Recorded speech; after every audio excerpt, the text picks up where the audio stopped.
Bismillahirrahmanirrahim. Alhamdulillahirabbil alamin.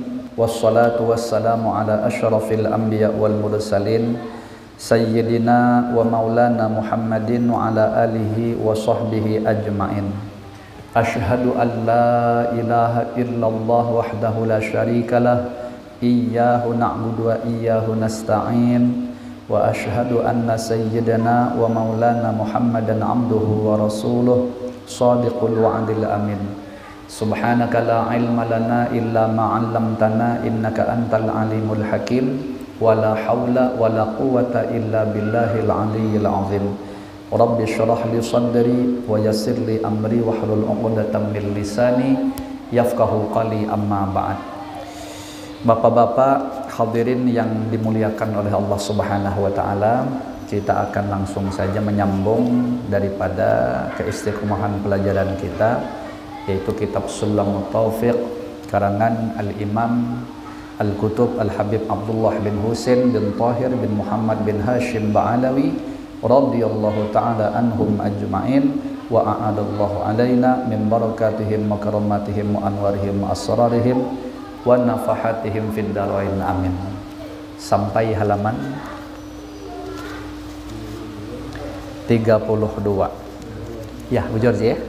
Ya. Yaitu wa yajibu alaihi qahruhu ala dzalika in qadara alaihi wa illa fayajibu alaihi al-inkaru biqalbihi in ajaza anil qahri wal amri wa dzalika ad'aful iman ay aqallu ma yalzamul insana indal ajzi. Wajib atas setiap orang mukallaf memaksa orang lain yang tidak melaksanakan kewajibannya. Nah, kalau di sini malah bahasanya wajib maksa. Nah, atau melaksanakannya dengan tidak benar. Nah, ketika kita saksikan memang dia ada sesuatu yang menyalah, wajib kita memaksa dia sebenarnya untuk melaksanakannya dengan benar. Cuman di sini disyaratkan bila ia mampu memaksanya dengan perintah yang keras, perintah keras. Itu tadi, mungkin ini tingkatan pertama, yaitu bagi orang yang memiliki kekuasaan. Jadi amar ma'rufnya biliat, dengan kekuatan yang dia punya. Apabila tidak mampu demikian, ia wajib mengingkarinya dalam hati, tidak menyukai perbuatan orang itu. Nah, kalau tidak mampu tadi berarti ingkar dalam hati, artinya kita mengatakan apa yang dia lakukan itu salah. Jangan ikut dibenarkan, tapi betul-betul itu secara syariat yang dia lakukan salah. Nah, apabila tidak mampu memaksa dan menyuruh hanya mengingkari dalam hati, maka yang demikian itu adalah selemah-lemahnya iman. Maksudnya yakni kewajiban yang paling sedikit atau minimal. Jadi sudah bermain di hati lah lagi mengingkarinya. Itu wajib tetap kita lakukan juga. Jangan sampai tadi ketika kita saksikan di antara saudara kita melakukan semacam satu kesalahan, lalu kok kita mendiamkan, bahkan mengiyakan, menyetujui kesalahan dia. Nanti jadi bermasalah hati kita. Artinya orang melakukan maksiat, kita tidak, tapi karena kita menyetujui, kita dapat terpalit dosanya. Nah, itu yang jadi masalah tadi, itu maksud saya. Kalau kita tidak ada pengingkaran atas kesalahan yang dia lakukan. Begitu. Wa yajibu tarku jami'il muharramati wa nahyu murtakibiha wa man'uhu qahran minha in qadara alaih. Wajib meninggalkan setiap yang diharamkan Allah, seperti menyakiti orang tua. Mau jelas ya, itu jelas sesuatu yang diharamkan Allah. Yang dicontohkan beliau pertama kali menyakiti orang tua, durhaka kepada orang tua, jelas dicabut keberkahan hidup kita, banyak ruginya. Nah, makanya di zaman akhir ini, sebagaimana yang dahulu pernah saya jelaskan daripada keterangan Al-Habib Muhammad Al-Idrus yang beliau dapatkan daripada nasihat Al-Habib Ali bin Ja'far Al-Idrus Batu Pahat. Artinya termasuk maksiat yang merata ada di semua rumah. Itu adalah adanya anak yang durhaka kepada orang tua. Sisinya itu bukan dia mungkin berkata kasar kepada orang tua, apalagi sampai mukul, tidak. Tetapi ketika hidup kita ini lebih nyaman daripada orang tua dan ada semacam kekurangan pedulian kita kepada orang tua, itu sudah cukup untuk sebagai anak yang durhaka tadi. Makanya ini agak berat, ya. Contohnya di situ beliau mengatakan, umpama orang tua kita makan di rumah itu lauknya kurang nyaman, sementara kita di rumah kita sendiri maksudnya, lauk kita nyaman. Nah, itu pun seakan-akan dianggap seperti durhaka kepada orang tua. Nah, coba bayangkan. Karena kita lebih nyaman daripada orang tua, mestinya kita harus mendahulukan beliau dahulu. Atau mungkin tempat tidurnya, atau mungkin bajunya, dan lain sebagainya. Jadi ketika kita terasa nyaman sebagai seorang anak atas kehidupan kita, sementara kita mengetahui keadaan orang tua kita tuh sebawah kita tadi,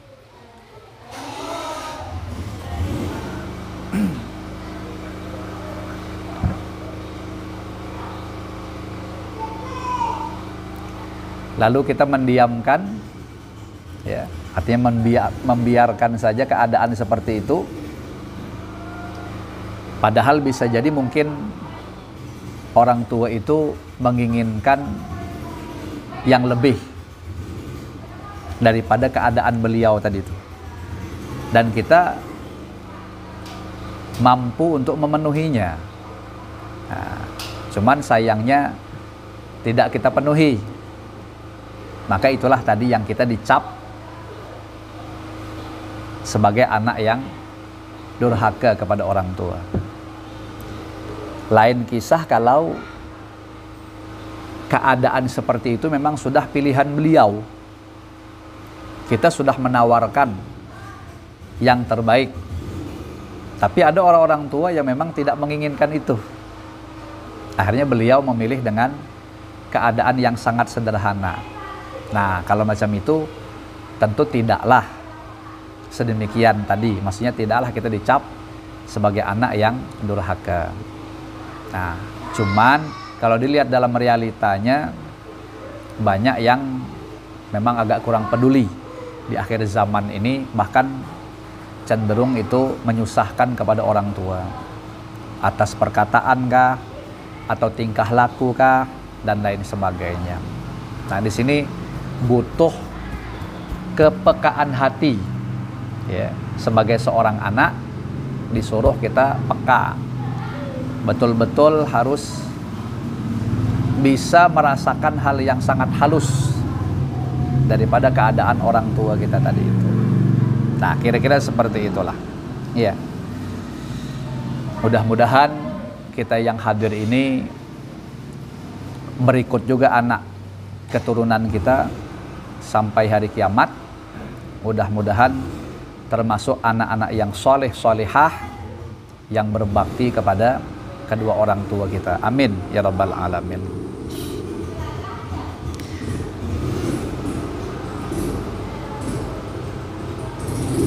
Kita tunggu sejenak lah ya, sampai lampunya kondisinya agak. Yang wajib untuk kita tinggalkan dari perkara yang diharamkan oleh Allah Subhanahu wa Ta'ala adalah menyakiti tetangga dengan segala keadaannya, ya. Contoh menyakiti tetangga ini banyak, Bang. Bisa jadi ya, mohon maaf, misalnya kita ada aja misalnya berkata kasar terhadap tetangga di saat dia mungkin lewat. Kadang-kadang dengan kelakuan kita, contoh kelakuan tuh yang ada pernah masuk ke saya, seperti umumnya kayak macam kita di Tungkal nih, rumah itu cuman tahalat dinding itu sekian kadang-kadang semeter cuman jaraknya. Lalu kemudian atap rumah kita tidak punya talang air. Yang terjadi ketika hujan lebat, air dari seng kita tuh, nah, menghantam dinding rumah tetangga. Yang efeknya itu akan bisa menimbulkan kelapuan, jabuk kalau bahasa kita. Nah, itu kan sesuatu yang tidak sadar, akan tetapi luar biasa efek. Tetangga itu mungkin dia tersakiti, nak ngomong payah. Nah, itu diantara nak paham-paham sendiri kita. Atau kadang-kadang antara dinding tadi itu terdapat jendela yang ketika buang sampah masuknya ke wilayah dia, ya kan? Nah, kadang bisa seperti itu. Nah, itulah kita tuh apa ya? Hendaknya tuh sering-sering mendoakan tetangga lah. Tapi untung Tartibul Fatihah setiap kita belajar tadi nih, kita sudah mendoakan tetangga kita semua. Ya. Artinya paling tidak kita memohonkan Allah mengampuni dosanya. Kemudian mendoakan kebaikan-kebaikan untuk dia lahir batin dunia akhirat. Supaya itu menjadi semacam pahala, hadiah dari kita tadi itu. Manfaatnya apa? Manfaatnya nanti di padang mahsyar, kali-kali saja yang tadi kita tidak sadar tuh karena tidak peka tadi, menjadi bahan tuntutan dia. Dia nuntut kita karena kita ini mungkin berbuat sesuatu yang tidak nyaman di hati mereka. Nah, kalau sudah bahasa itu dianggap zalim, berarti kita harus bayar. Dan bayarnya kalau sudah di padang mahsyar di hari kiamat tuh pakai pahala. Nah, nak kuat-kuat kita punya pahala, nak banyak-banyak. Akhirnya kita ngakali tadi apa? Hampir di setiap majelis, setiap sembahyang, bahkan bila perlu ikut mendoakan tetangga supaya itu tadi yang kita gunakan buat bayarnya. Ini baru hal yang sifatnya sederhana, belum lagi yang lain. Karena banyak sekali nih. Apa diantaranya pula? Ya contohnya kita memasak, lauk kita nyengat, nyaman. Nah, tetangga mencium, kita tidak ada bagi-bagi. Dia mungkin tidak akan mungkin mau minta, gengsi lah. Tapi paling tidak makanan kita menyakiti perasaan dia. Apalagi kalau mohon maaf lahir batin dia punya anak, anaknya merengek, minta macam itu. Nah, lebih sakit lagi dia. Dan lain sebagainya. Jadi secara jujur ya, saya pernah itu merangkum beberapa hal yang isinya itu merupakan hak tetangga yang harus kita penuhi. Namun saya tidak mengarahkan itu kepada orang lain. Artinya saya bercermin dengan diri saya sendiri. Ternyata saya dapati, saya sadar saya ini masih banyak terhutang sama tetangga. Artinya secara jujur, banyak hak-hak tetangga itu yang berarti kewajiban saya yang tidak saya penuhi belum. Nah, dan saya sadar hal itu. Artinya menjadi semacam hutang lah bagi saya. Karena saya sadar kayak gitulah, macam mana tadi nambalnya, ya macam itu tadi. Saya mencoba untuk setiap majelis pengajian tuh ada baca Tartibul Fatihah di awalnya, atau kalau habis sembahyang mencoba untuk menebusnya itu dengan mendoakan kebaikan untuk para tetangga-tetangga tadi, supaya jangan sampai saya dibikin teruk oleh mereka dengan mereka menuntut saya di hari kiamat. Itulah diantaranya. Mudah-mudahan Allah berkenan membuka pintu hati tetangga-tetangga kita sehingga mereka mau berkenan memaafkan kesalahan kita. Nah, dan kita pun sudah duluan lah. Artinya kita sadar bahwa mungkin di antara tetangga kita pun banyak juga yang tidak menjalankan kewajiban mereka atas hak kita. Nah, itu sudah kita bye-bye lah. Ya, istilah itu sudah tidak perlu dibahas. Sudah kita lapangkan hati kita untuk memaafkan mereka semua. Mudah-mudahan hati mereka Allah buka, berkenan juga mau memaafkan kesalahan kita. Nah, kira-kira itu seperti itu. Kemudian itu tetangga ya, dan orang lain. Nah, orang lain ini berarti lebih luas lagi cakupannya, ya, lebih luas. Kemudian meminum arak, nah, minum arak, minum minuman keras, narkoba ditinggalkan, berjudi dan sebagainya. Maka di kampung kita nih, saya kalau sebatas yang saya tahu gitu ya, andaikan mungkin di kampung kita ini masih ada orang mabuk, berjudi atau pengkonsumsi narkoba, sebatas yang saya tahu itu sifatnya tidak vulgar. Artinya mungkin ada, tapi tempatnya tersembunyi, atau ada wilayah-wilayahnya, tidak ada umum gitu. Nah, ya, kalau dikatakan tempat kita tidak ada sama sekali, asal tidak percaya pula saya, ya kan? Nah, tapi minimal mereka tidak vulgar tadi itu. Artinya bermain secara diam-diam.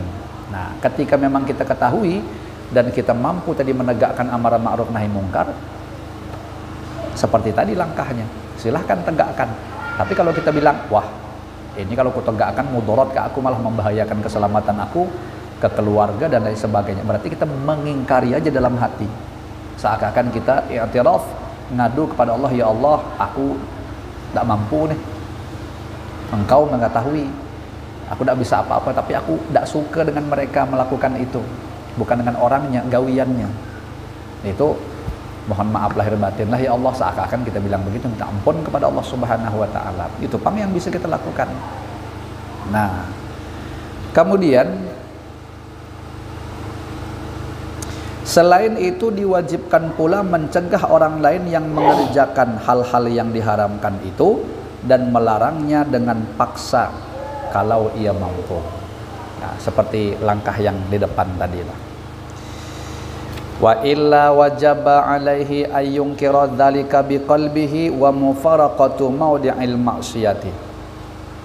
Kalau tidak mampu melarang atau mencegah kemungkaran itu, maka ia wajib mengingkarinya dalam hati dan memisahkan diri dari tempat maksiat. Jadi kalau sudah kita tuh bahasanya adalah tidak mampu, kita wajib mengingkari, dan kalau bisa tinggalkan. Jangan tidak mampu tapi melotot juga ikut menikmati begitu, ya. Nah, kan ada gitu.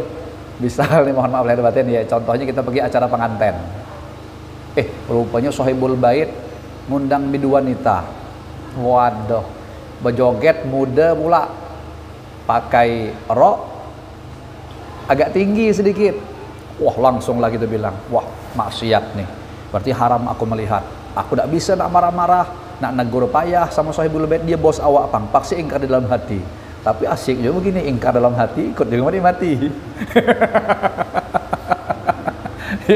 Hai, ikut kacau namanya. Ingkar bi kolbi, jauh lagi jauh. Ya, tinggalkan, boleh ke rumah guring lagi. Nah, itu yang bujur. Ya, jangan ingkar bi kolbi tapi ikut pula request lagunya. Sawat juga ikut berjoget, nyawar pula dong. Subhanallah. Itu tidak bisa dibenarkan. Dia.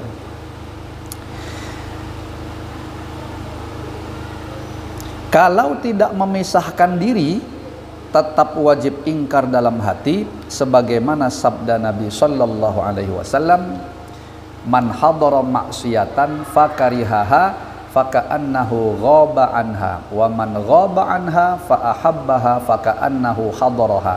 Rawahu Ibnu Adi.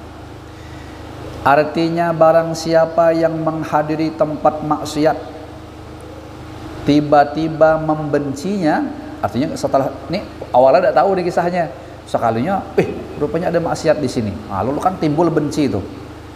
Tapi satu sisi nak memisah awak tak bisa juga, mungkin karena keadaan tadi mungkin payahlah nak menjauhinya. Cukup benci tadi yang harus ada tuh. Maka seolah-olah dia itu tidak ada di sana. Artinya dosa yang terjadi di situ kita tidak dapat bahagian cipratannya. Nah, padahal kita ada di situ tuh. Tapi mungkin karena tidak berkutik tadi. Dan barang siapa yang tidak menghadiri tempat maksiat akan tetapi mencintainya, menyukainya, maka seolah-olah dia menghadirinya. Acara kemaksiatan macam tadi kita tidak hadir, tapi kawan rupanya live streaming, atau kawan apa namanya itu bikin video lah, tahu-tahu diuploadnya di grup. Wah, kita kawan, awak sekali nengok itu, waduh ruginya aku udah ada hadir tadi. Nah, kita udah ada hadir nih. Wah, kalau bangsa aku ada tadi mantap juga di situ. Nah, dia tidak hadir tapi dosanya dapat. Gara-gara dia senang dengan kemaksiatan tersebut. Makanya tadi disebut walau tidak hadir tapi dicatat sebagaimana orang yang menghadiri. Kenapa bisa kayak gitu? Karena adanya rasa suka tadi itu. Nah, jadi rupanya hati itu berpengaruh juga untuk mendapatkan pahala atau mendapatkan dosa. Bergantung senangnya mandaknya di mana. Sama kayak orang nih, kita hadir tak banyak pergi ke majelis taklim, mungkin ada yang cuman dia dengar dari rumah masing-masing ya, atau dia tadi pergi ke pasar lewat, tidak ada mampir, tapi dia menyaksikan, timbul hati aku senang nih nengok orang pengajian nih, tapi aku masih belum mampu lagi, tapi aku doakanlah ya pengajian mudahan dapat ilmu manfaat, mudahan bisa diamalkannya. Dia ada hadir, tapi karena dia senang, muhib, dia dapat pahala atas kecintaan kepada kegiatan menuntut ilmu, walaupun dia tidak hadir. Kenapa tadi bedanya? Hatinya senang. Makanya betul kata pesan Rasulullah tuh, kun aliman, jadilah kalian itu orang alim. Oh, tidak mampu Ustaz, payah dah tampang aku nak jadi alim. Au muta'aliman, jadi santri, jadi pelajar 24 jam. Iya. Oh, tidak bisa lagi, aku sudah terbentur dengan dengan kewajiban sebagai kepala rumah tangga. Aku begawi, kalau aku jadi santri, aku tinggalkan anak bini, siapa yang nak ngasih makan? Ibarat kita beralasan begitu. Au mustami'an, ambil yang ketiga, udahlah jadi pendengar aja. Nah, kalau bahasa dengar tuh kita tidak jadi santri, tapi pas wayahnya pengajian mingguan hadir. Ini sekarang seperti dilakukan bapak-bapak, hadir. Tidak bisa juga jadi pendengar, nak hadir. Yang keempat, yang terakhir, au muhibban, jadi pencinta jadilah. Contohnya dia seperti tadi, mendoakan kegiatan ini supaya awet, supaya dapat manfaat. Atau mungkin aku mohon maaf Jok, tidak bisa hadir karena memang keadaan aku lah payah masih. Tapi aku ikut bantu aja lah ya, mungkin nyumbang air, ibaratnya gitu ya. Atau apakah yang mau dibantu, terserah. Jadi pencinta, kan kalau namanya pencinta pasti ada korbannya, ada pengorbanan maksud saya. Nah, wala takun khamisan, tidak mampu juga menjadi pencinta, kata Rasulullah sallallahu alaihi wasallam, wala takun khamisan, jangan jadi orang kelima. Alim ida, santri ida, dengar ida, pencinta ida, jangan jadi yang kelima. Fatahlik, maka engkau akan celaka, kata Rasulullah. Siapa tuh kira-kira? Pembenci. Ada tak yang kayak gitu? Wallahu alam, kita tidak mau buruk sangka sama orang, tapi bisa jadi ada kegiatan macam ini nih. Muyak-muyaki aja kawan, orang nak goreng. Ya, ini suara digokok kuatnya bola, riak tuh. Wah, ada bisa macam itu tuh. Atau, nah rupanya nyinggung aku nih materi ini. Awas kau katanya keluar masjid nanti. Mudah-mudahan tidak ada ya. Nanti di sekitar kita mudah-mudahan tidak ada. Ya baik sangka aja. Ya. Kemudian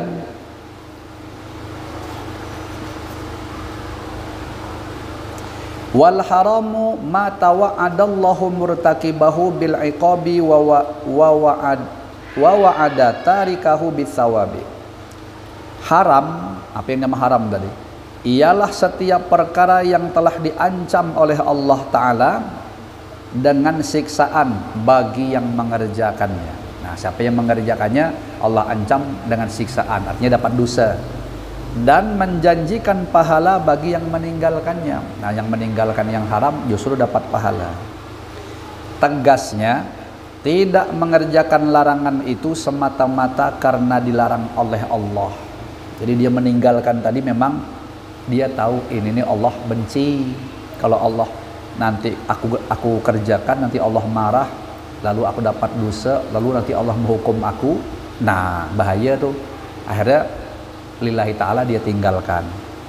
Kalau tidak mengerjakannya karena takut atau malu kepada manusia, atau tidak mampu mengerjakannya karena sakit atau tua umpamanya, maka tidak berpahala meninggalkan yang haram tuh. Ini kisahnya kawan nak datang ke masjid nak nyuri sendal. Rupanya ada jejulak adol duduk jadi situ misalnya. Tak bisa-bisa nak nyuri sampai bulek. Wah, tadi aku tidak dapat pahala sudah. Nah, apa kata kawan? Aku tadi niatnya nak nyuri sendal sudah, tapi kan ada julak adol tak jadi. Jadi tak jadi melakukan yang haram berpahala. Oh, tak bisa. Dia itu tidak ada pahala bagi dia. Kenapa? Karena aslinya andaikan tak ada julak adol tadi dicurinya juga. Nah, tak kayak begitu. Atau karena faktor malu tak kayak begitu juga. Nah, dari sini sebelum kita masuk pasal 5 ada pertanyaan. Nah, untuk pasal selanjutnya pasal keberapa tuh? Pasal kelima ya. Nah, kita cukupkan ya. Nah, pasal kelima wallahu alam bissawab.